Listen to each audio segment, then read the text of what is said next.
Hello, मैं विकास sir आप सभी का वेलकम करता हूं। फिजिक्स में 25 ऑब्जेक्टिव का डोज हर रोज मिल रहा है और इसमें अभी तक हम लोग वीडियो नंबर 18 यानी 18 तक पढ़ चुके हैं। आज हम लोग फिजिक्स में ऑब्जेक्टिव क्वेश्चन का वीडियो नंबर 19 यानी 19वां नंबर वीडियो पढ़ेंगे। इस वीडियो में भी 25 क्वेश्चन का रिवीजन करेंगे जो बोर्ड एग्जाम के दृष्टिकोण से काफी महत्वपूर्ण है। तो स्टार्ट करते हैं इस वीडियो को। तो आज जो है हमारा सबसे पहला जो क्वेश्चन है वो आप लोग को स्क्रीन पे दिख रहा है। देखिए क्या क्वेश्चन कह रहा है। तो क्वेश्चन में बोला जा रहा है 500 Hz के श्रव्य आवृत्ति के लिए आयाम मॉडलित तरंग के लिए उपयुक्त वाहक आवृत्ति होगा। तो इसमें जो है सबसे पहला बात आप लोग ध्यान रखिए, जो हमारा श्रव्य आवृत्ति जो होता है, श्रव्य आवृत्ति ये हमारा कम होता है और जो हमारा वाहक आवृत्ति जो होता है, इसको आगे लेकर जाने वाला वाहक आवृत्ति जो होता है ये हमारा श्रव्य आवृत्ति से बहुत अधिक होता है, बहुत अधिक होता है। तो यहाँ पे जो श्रव्य आवृत्ति वो कम होता है और जो हमारा वाहक आवृत्ति जो इस श्रव्य आवृत्ति को मॉडलित करके आगे तक ले जाता है वो हमारा बहुत ज्यादा होता है। तो क्वेश्चन में जो हमारा श्रव्य आवृत्ति है इसका मान देखिए कितना दिया हुआ है, 500 Hz के श्रव्य आवृत्ति। जो हमारा श्रव्य आवृत्ति है वो 500 Hz है। इसका मतलब जो हमारा वाहक आवृत्ति होगा हर हाल में 500 Hz से बहुत ज्यादा होगा। तो ऑप्शन खोजिए क्या है। पहला ऑप्शन है ए नंबर 50 Hz, जो गलत हो गया क्योंकि ये 500 Hz से भी कम है, यानी वाहक आवृत्ति हमको हर हाल में श्रव्य आवृत्ति से क्या होना चाहिए, बहुत ज्यादा। बी नंबर है ये भी नहीं होगा। सी नंबर है 500 Hz ही है, ये भी नहीं होगा। डी नंबर हमारा 50,000 Hz। तो यहाँ पे जो वाहक आवृत्ति हो जाएगा वो कितना हो जाएगा, 50,000 Hz हो जाएगा। यानी पहला जो क्वेश्चन है इसका आंसर हमारा डी नंबर हो गया। पहला क्वेश्चन को सॉल्व कर लिए। नेक्स्ट हम लोग का जो सेकेंड नंबर क्वेश्चन है इसमें देखिए तो क्या कहा जा रहा है। सेकेंड नंबर क्वेश्चन में बोला जा रहा है व्योम तरंगों के उपयोग द्वारा क्षितिज के पार संचार के लिए निम्नलिखित आवृत्तियों में कौन आवृत्ति उपयुक्त है। तो यहाँ पे व्योम तरंग के उपयोग द्वारा, तो व्योम तरंग सबसे पहले हम लोग समझ लेते हैं।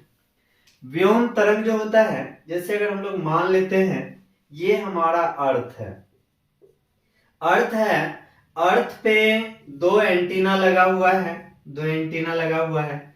यहाँ पे एक हमारा होता है प्रेषक, प्रेषक एंटीना होता है और दूसरा हमारा जो होता है वो ग्राही एंटीना होता है।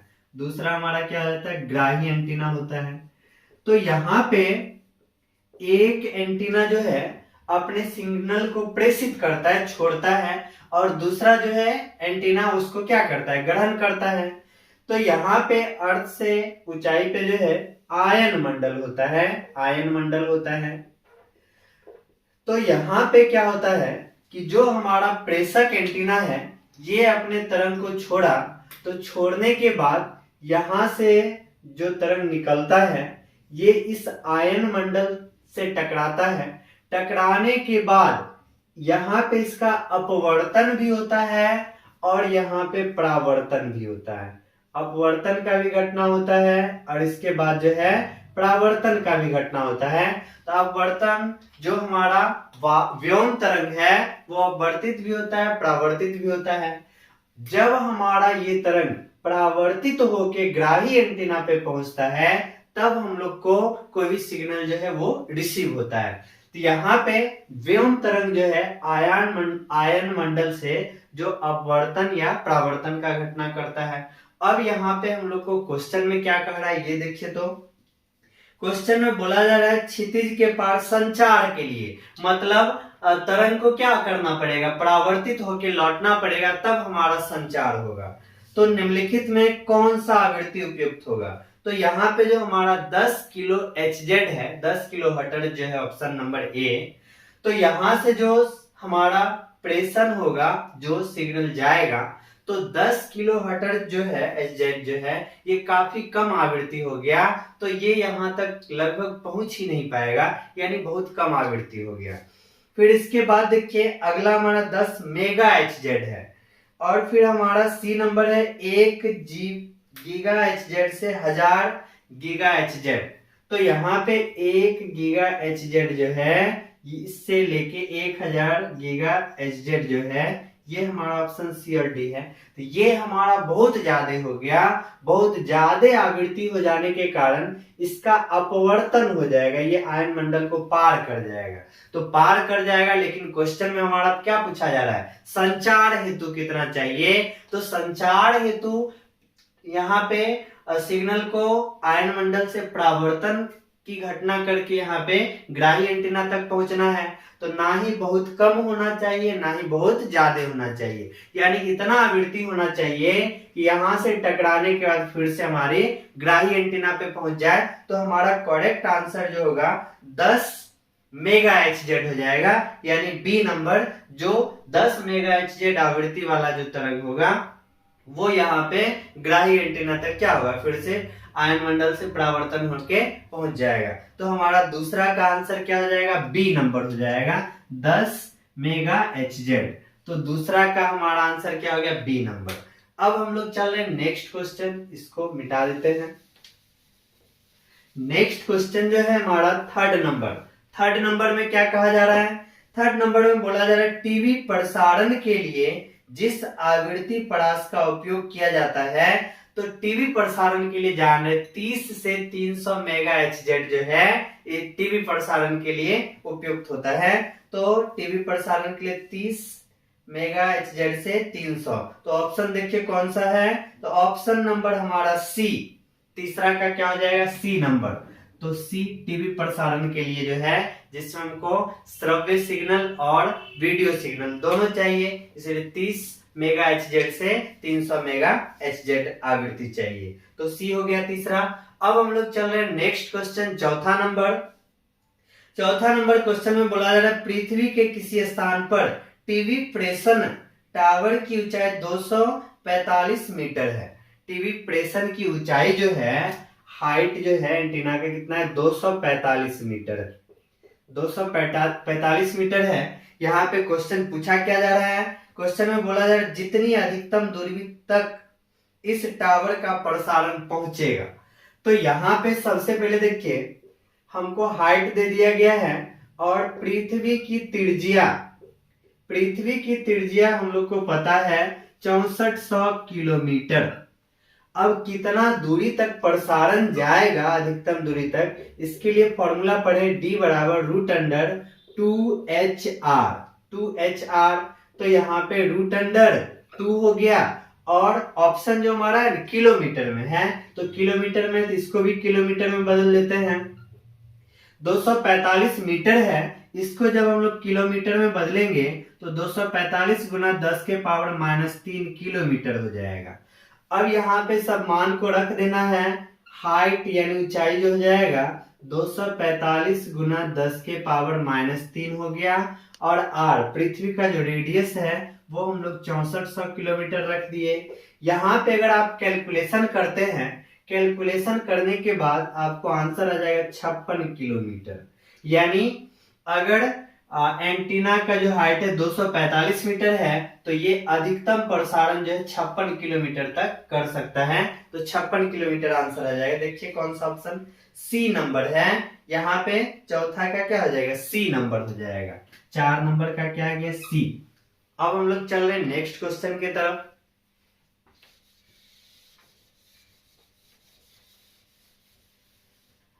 पांचवा नंबर क्वेश्चन क्या बोला जा रहा है, पांचवा में बोला जा रहा है यूएचएफ परिसर की आवृत्तियों का प्रसारण प्रायः किसके द्वारा होता है, तो आकाश तरंगों द्वारा होता है। कौन सा ऑप्शन है, पांचवा का जो डी नंबर ऑप्शन है, आकाश तरंगों द्वारा। पांचवा का क्या आ जाएगा, डी नंबर।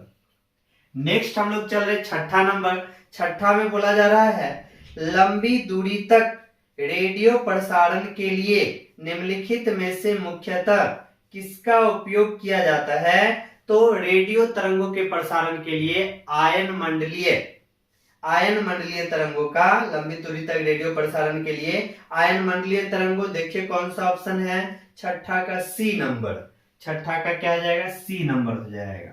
फिर इसके बाद सातवां नंबर, सातवां बोला जा रहा है आकाश तरंग का संचार आधारित होता है। तो आकाश तरंग का जो संचार होता है आयन मंडल पर परावर्तन द्वारा होता है, आयन मंडल द्वारा परावर्तन। तो हमारा सातवां का देखिए तो ए नंबर में ही मिल गया, तो सातवां का क्या हो जाएगा, ए नंबर आंसर है। फिर इसके बाद आठवां नंबर है, 8 नंबर में बोला जा रहा है आयाम मॉड्यूलेशन सूचकांक। आयाम मॉड्यूलन सूचकांक जो होता है वो 0 से 1 के बीच में होता है। तो देखिए कौन सा ऑप्शन है, 0 और 1 के बीच होता है, तो ऑप्शन सी हो गया। आठवां का क्या हो गया, सी नंबर हो गया। फिर हम लोग चल रहे 9 नंबर क्वेश्चन। 9 नंबर में बोला जा रहा है वाहक यानी रेडियो तरंगों पर किसी सूचना के अध्यारोपण की प्रक्रिया। तो अध्यारोपण की प्रक्रिया पता है मॉड्यूलेशन होता है, तो अध्यारोपण का प्रक्रिया मॉड्यूलेशन यानी मॉड्यूलन। तो नम्मा का क्या हो गया, बी नंबर हो गया। नम्मा का क्या हो गया, बी नंबर हो गया। नेक्स्ट हम लोग चल रहे 10 नंबर। 10 नंबर में बोला जा रहा है 20 सेंटीमीटर मोटाई वाले इस्पात में से कौन सा पार हो सकता है। ऑप्शन में दिया अल्फा कण, बीटा कण, गामा किरण, पराबैंगनी किरण। तो यहाँ पे पता है कि गामा किरण का वेधन क्षमता क्या था, सबसे ज्यादा होता है, जो 20 सेंटीमीटर के पत्थर को आसानी से पार कर सकता है। तो यहाँ पे गामा किरण हो जाएगा। 10 का आंसर हमारा क्या हो गया, सी नंबर हो गया। नेक्स्ट हम लोग चल रहे 11 नंबर पे। 11 नंबर में बोला जा रहा है कौन सा कथन सही है, और सही कथन को इसमें खोजना है। तो हमारा ऑप्शन ए में है बीटा किरणें कैथोड किरण के समान होता है। तो एकदम से बीटा किरण जो है वो कैथोड किरण के समान होता है, क्योंकि बीटा किरण में पढ़े हैं कि बीटा किरण जो है इलेक्ट्रॉन का प्रवाह होता है, और कैथोड किरण जो है वो इलेक्ट्रॉन युक्त कण है, इलेक्ट्रॉन युक्त किरण है। तो बीटा किरण कैथोड किरण के समान होता है, ये हमारा सही है। तो यहाँ पे गामा किरण उच्च ऊर्जा का न्यूट्रॉन पुंज है, ये गलत है।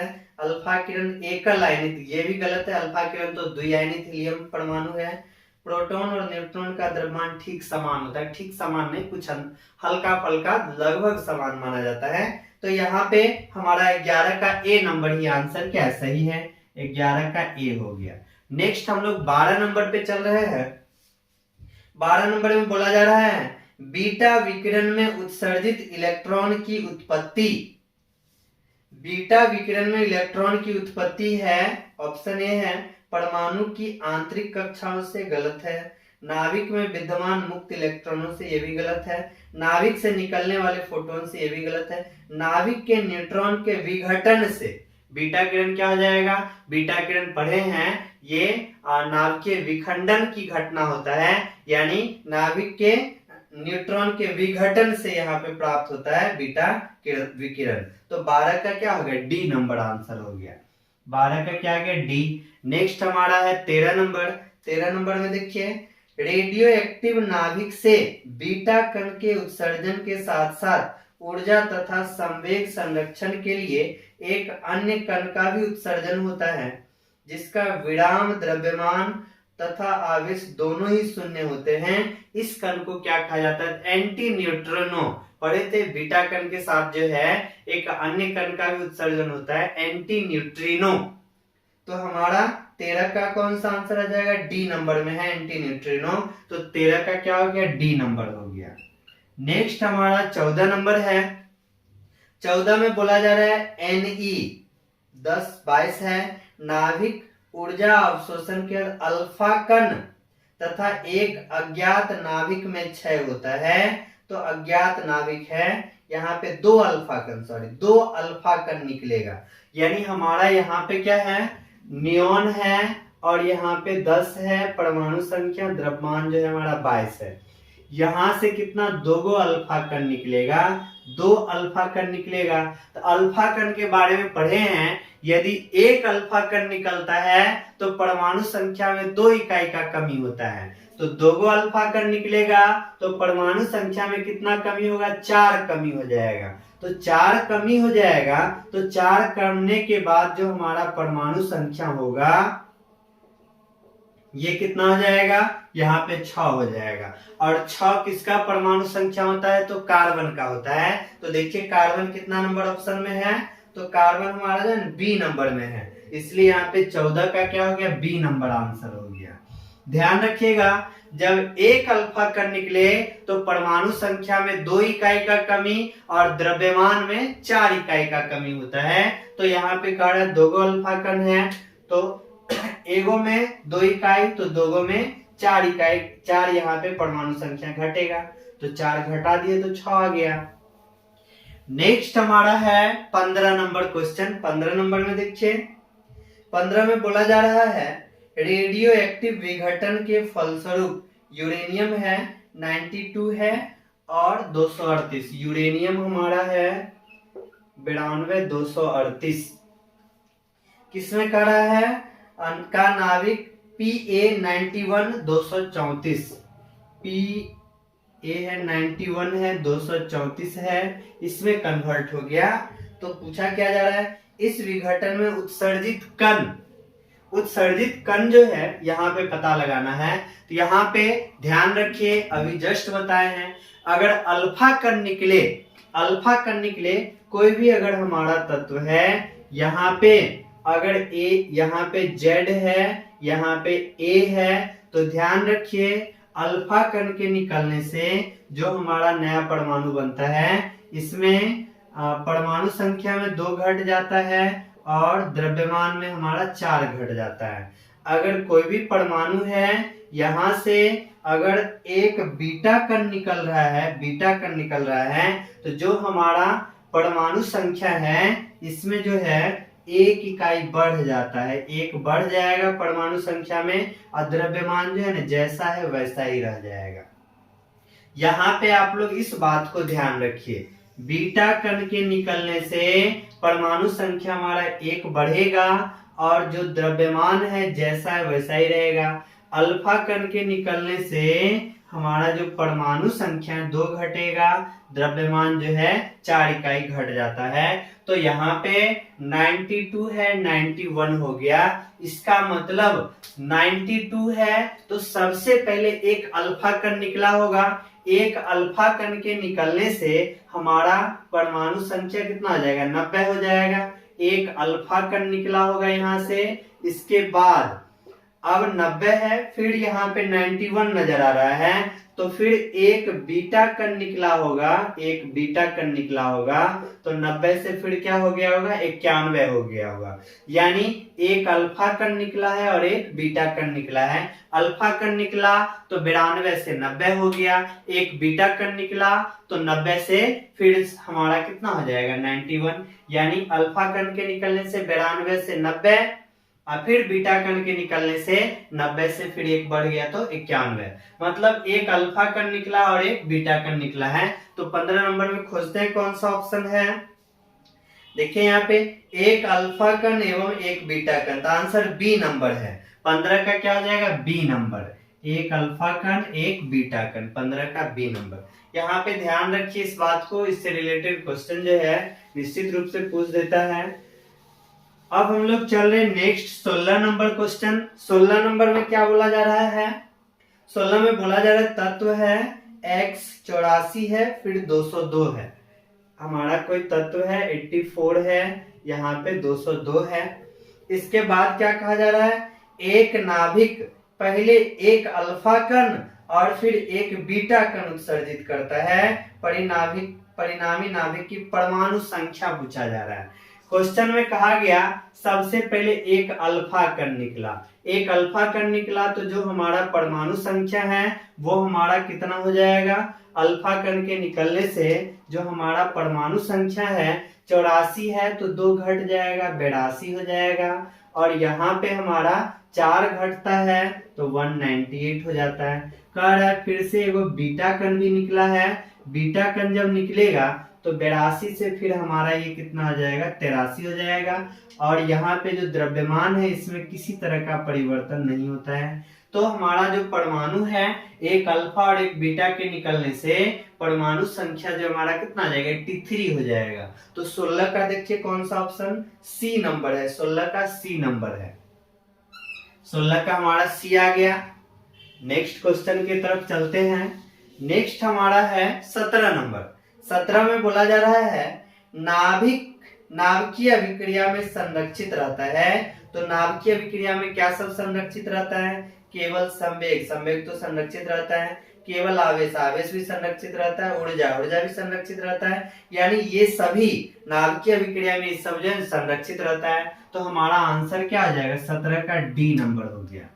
नेक्स्ट हम लोग 18 पे चल रहे हैं। 18 में बोला जा रहा है निम्नलिखित में कौन सा कण अस्थायी होता है। तो अस्थायी कण में है न्यूट्रॉन है, प्रोटॉन है, इलेक्ट्रॉन है, अल्फा कण है। इसमें न्यूट्रॉन हमारा जो है ना अस्थायी कण होता है। यहाँ पे न्यूट्रॉन अस्थायी, प्रोटॉन और इलेक्ट्रॉन जो है ये हमारा अस्थायी कण होता है। अल्फा कण का भी बम्बार्डिंग किया जाता है। अल्फा कण जो है आप पढ़े थे रदरफोर्ड परिकिरणन में, अल्फा कण से भी प्रहार कराया जाता है। इलेक्ट्रॉन को भी हम लोग निकाल बाहर कर सकते हैं। प्रोटॉन जो है इसका भी संख्या जो है इलेक्ट्रॉन के निकलने से घट बढ़ जाता है। तो यहाँ पे न्यूट्रॉन हमारा अस्थायी कण माना जाता है। तो हमारा 18 का क्या हो जाएगा, ए नंबर हो जाएगा। 18 का क्या हो गया, ए। अब हम लोग चल रहे हैं नेक्स्ट 19 नंबर क्वेश्चन में। 19 नंबर क्वेश्चन है नाभिक के अंदर दो प्रोटॉन के बीच कार्यकारी बल है। तो प्रोटॉन के बीच हमारा विद्युतीय बल भी और नाभिकीय बल भी, दोनों बल काम करता है। तो हमारा आंसर क्या हो जाएगा, सी नंबर। 19 का क्या हो गया, सी नंबर हो गया। नेक्स्ट हम लोग चल रहे हैं 20 नंबर पे। 20 नंबर में बोला जा रहा है एक तत्व के वे परमाणु जिसके परमाणु द्रव्यमान भिन्न भिन्न, रासायनिक गुण समान, परमाणु द्रव्यमान भिन्न भिन्न होता है तो वो हमारा समस्थानिक कहलाता है। जहां पे परमाणु द्रव्यमान भिन्न भिन्न, परमाणु संख्या समान, असमस्थानिक में रासायनिक गुण क्या होता है, समान होता है। तो परमाणु द्रव्यमान भिन्न भिन्न है तो समस्थानिक। देखिए 20 का बी नंबर आंसर आ जाएगा। 20 का क्या आ गया, बी नंबर। नेक्स्ट हम लोग 21 नंबर पे चल रहे हैं। 21 में बोला जा रहा है किसी तत्व के समस्थानिकों के नाभिक में अवश्य है, समस्थानिक है उसके नाभिक में क्या निश्चित रूप से है। तो न्यूट्रॉन की संख्या समान, ये हो भी सकता है नहीं भी हो सकता है। प्रोटॉन की संख्या समान, हाँ। समस्थानिक है तो समस्थानिक में क्या होना चाहिए, परमाणु संख्या समान होना चाहिए, हर हाल में समान होना चाहिए। और परमाणु संख्या समान है मतलब प्रोटॉन की संख्या समान है, क्योंकि प्रोटॉन की संख्या ही परमाणु का संख्या होता है। तो यहाँ पे प्रोटॉन की समान संख्या, 21 का क्या आ जाएगा, बी नंबर आंसर हो जाएगा। 21 का बी हो गया। नेक्स्ट हम लोग 22 नंबर पे चल रहे हैं। 22 नंबर में बोला जा रहा है एक रेडियो एक्टिव पदार्थ 6 नियतांक लेमडा है, इसकी अर्ध आयु तथा मध्य आयु क्रमशः। तो अर्ध आयु का फॉर्मूला जो है आप पढ़े थे, अर्ध आयु जो है रेडियो एक्टिव पदार्थ का जो नियतांक है इसके लिए अर्ध आयु टी हाफ पढ़े थे 0.693 बट्टा में लेमडा। ये जो हमारा फॉर्मूला आया था, इस फॉर्मूला को आने से पहले पढ़े थे, इस फॉर्मूला के आने से पहले क्या पढ़े थे, 2.303 बट्टा में लेमडा था, इनटू में लॉग था और यहाँ पे log 2 कितना पढ़े थे, log 2 था। तो log 2 का ही मान आ गया था 0.3010। तो यहाँ पे इसका मान रखे थे तो इससे गुना हो गया था, तब जाके हमको इतना मान आ गया था। तो यहाँ पे देखिए इस टर्म में है ऑप्शन हमारा log बेस ई, यहाँ पे 2 है, देख लीजिए बी नंबर ऑप्शन। यहाँ पे क्वेश्चन में जो पहले हमारा क्या पूछा जा रहा है, अर्ध आयु पूछा जा रहा है, तो पहले अर्ध आयु वाला होना चाहिए। तो log बेस ई पे 2 है, ई 2 है बट्टा में लेमडा। तो बी नंबर आंसर जो है, बी नंबर आंसर हमारा सही है। तो बी नंबर आंसर यहाँ पे 22 का क्या हो जाएगा, बी नंबर हो जाएगा। 22 का क्या हो गया, बी नंबर। नेक्स्ट हम लोग चल रहे हैं